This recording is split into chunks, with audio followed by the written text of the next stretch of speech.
In my first video, I explained why the universe is expanding at the constant velocity, the speed of light, but it's not accelerating. Now, I'm going to look at space-time. What is this thing we call space-time? And if it is something, if it is a material, does it have a density? So let's look at the universe. What is the fabric of the universe? Nowadays, scientists call it space-time. Now, the fabric universe and universe are two different things. The universe consists of space-time plus all the matter that exists and all the energy that exists. So if you take all the energy and matter out of the universe, you end up with a universe full of space-time only. And the question now becomes, how does the expansion of the universe affect this fabric? I always like to go back into history.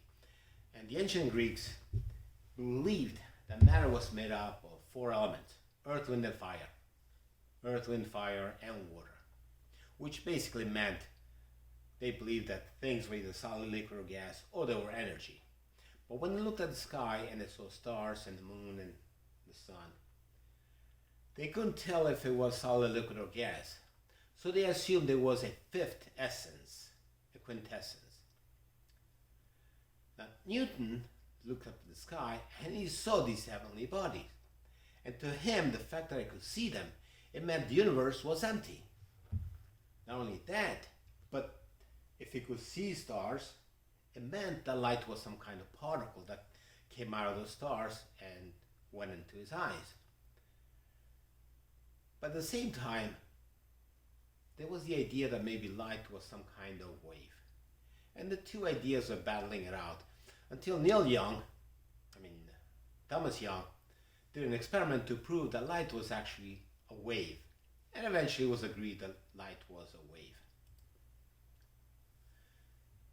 The next individual we're looking at is James Maxwell.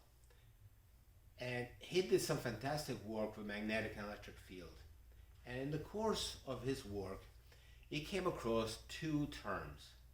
One was permittivity and the other one was permeability. Permittivity is the resistance of material to form electric fields inside of it. Permeability is how easily a material allows a magnetic field to go through it. So it looks like these two were terms concerned with matter.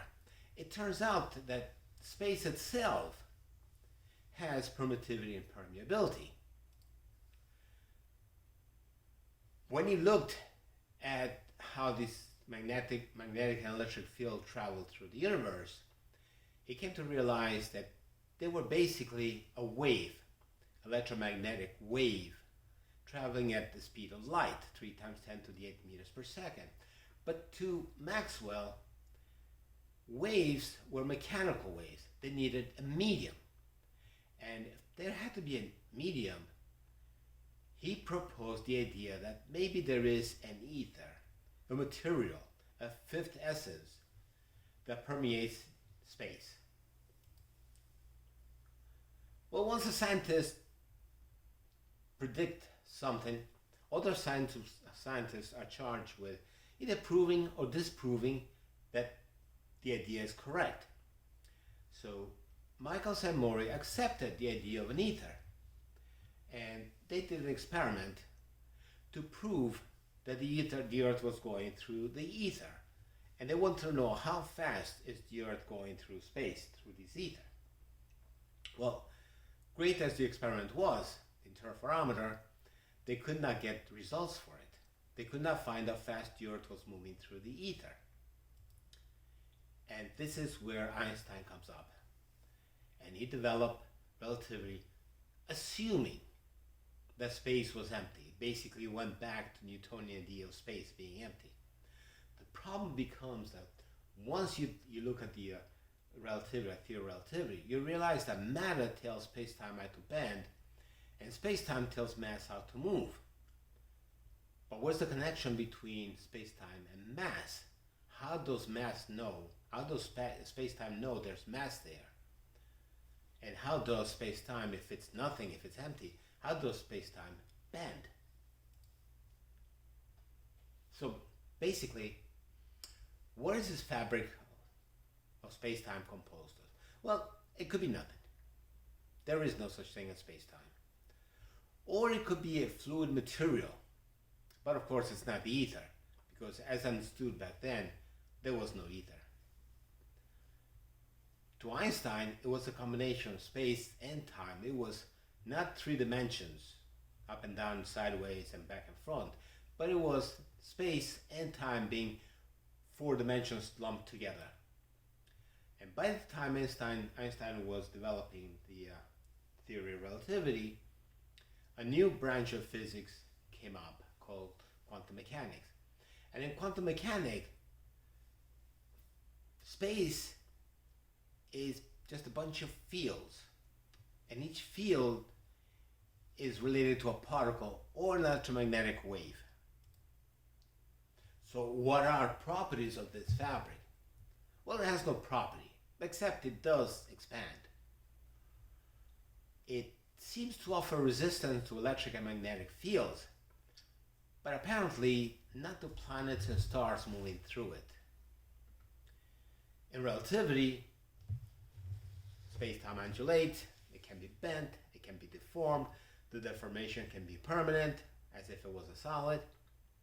In quantum mechanics, the fabric of the universe has no property, unless it oscillates, it vibrates. In which case, each oscillation represents a particle or electromagnetic wave. So if the electric field oscillates, it means there's, whatever the oscillation is, there's an electron in there. Now, the best explanation in physics that we have for the universe, for space-time, is that space and time are one and the same. And we call it space-time. Oops. And we'll call it space-time. Now,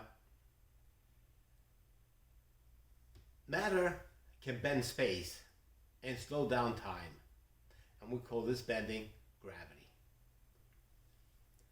Time can also be slowed down by velocity. The faster you go, the slower time goes. And by the time you get to the speed of light, time stops. And there's the old E equals mc squared. But for all these predictions and all this accuracy, relativity is dead-ended. Yes, E equals mc squared was used, could explain why atomic bombs and nuclear bombs go off. But the atomic bomb was a quantum mechanical device. It wasn't a relativity device. And yes, we use, every time we use a GPS, we use the idea that time slows down in the neighborhood of mass. But we can't use it. We can't slow down time ourselves. There's nothing we can do with relativity. It is basically dead-ended.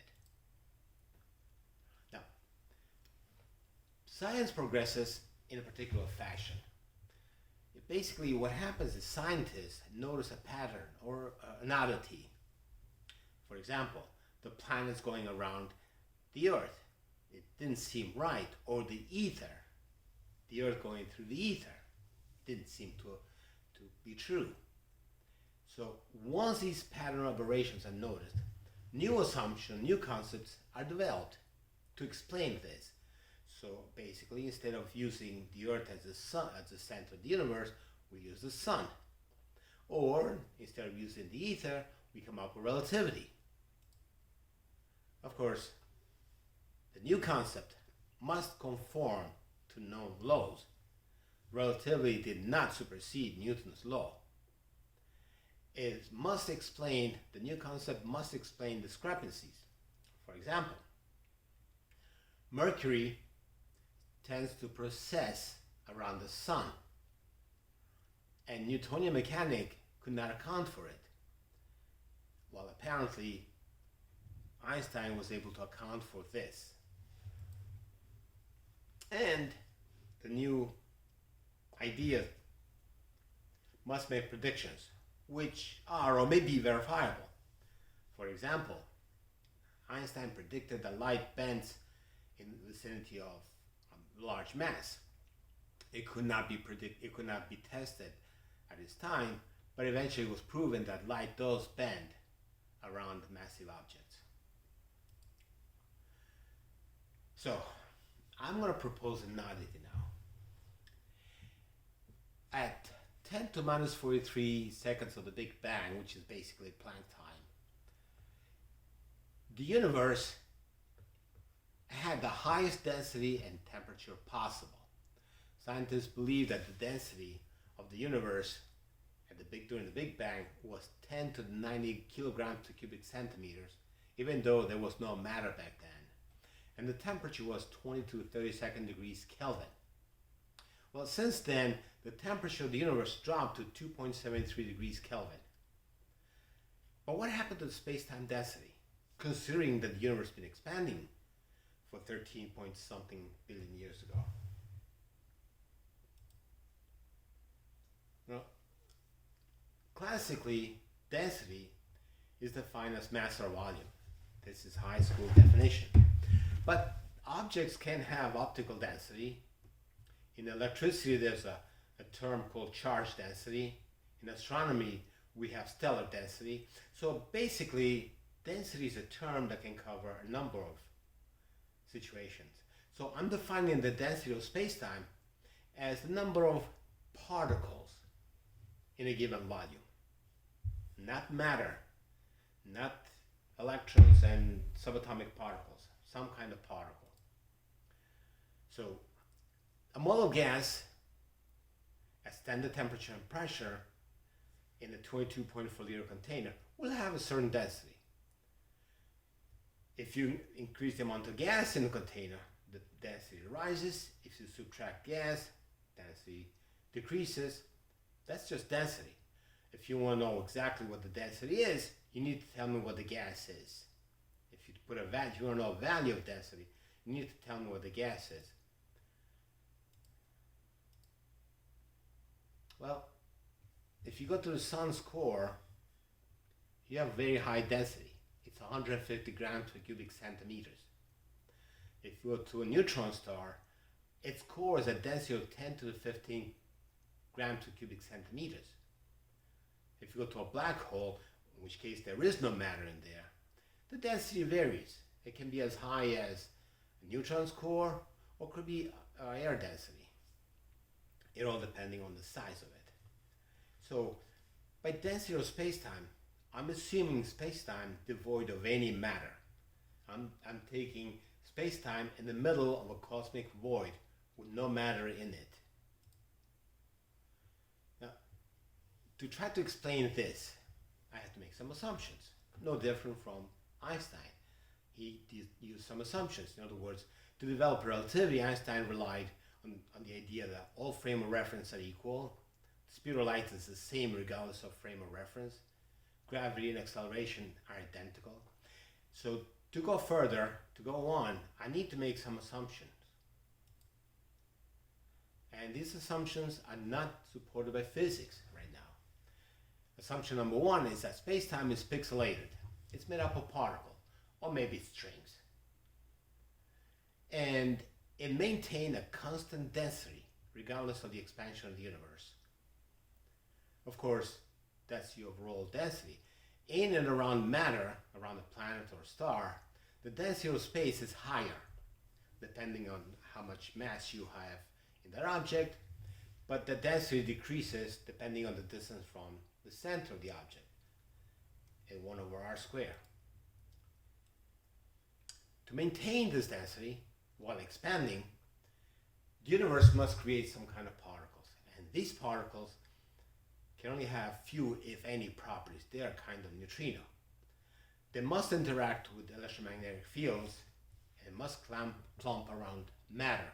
And this is going to prove later on.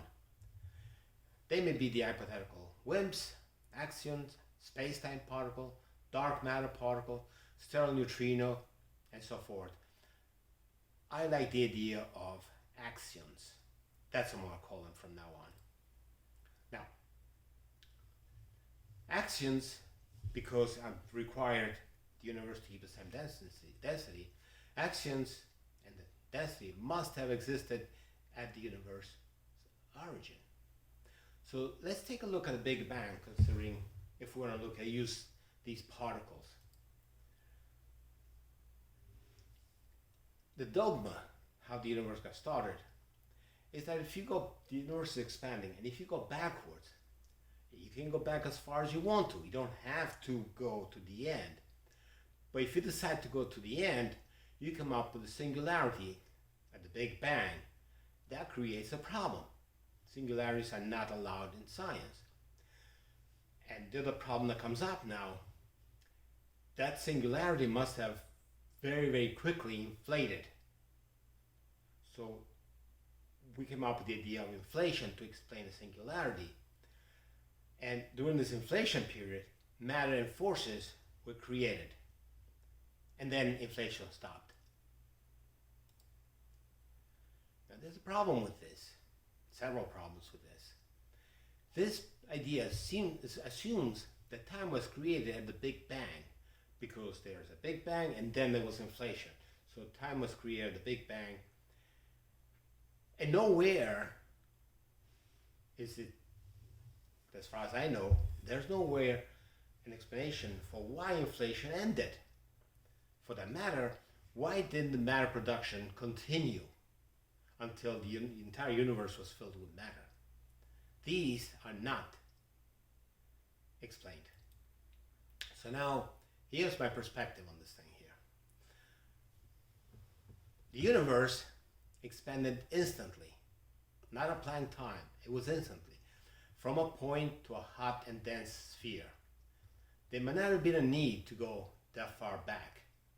There may not have been a need for a singularity. There may not have been a need for inflation. But let's say, for the argument's sake, there was a singularity and there was an explosion, inflation.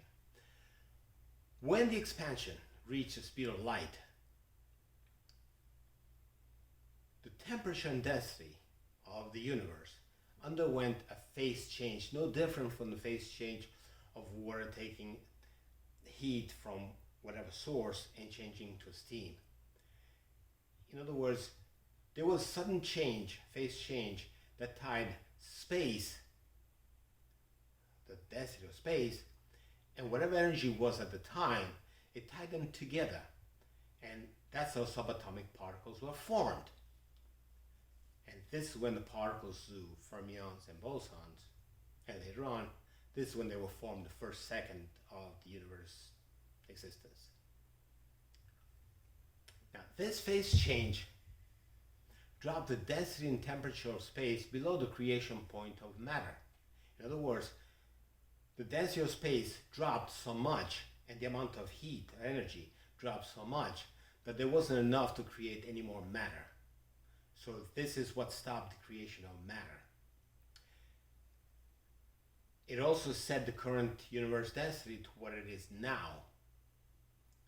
And the sudden expansion of the universe, well, it couldn't go on because energy and density was taken out of the universe in creating matter. Therefore, when the universe speed reached the speed of light, there was nothing special about it, it just happened to be at that point. When that speed was reached, the expansion of the universe stopped. And from then on, the universe was coasting at the speed of light. And at the same time, when this happened, time was created. So time was not created when the Big Bang happened, but when the phase change happened. Afterwards, the universe is expanding, and any expansion, anything that's expanding eventually will become less and less dense by creating rips or holes in it. And these rips or holes must be filled to keep the density constant. And it does sound like the steady state theory, because we know that matter cannot be created or destroyed. But quantum mechanics allows the emergence of particles to fill these holes.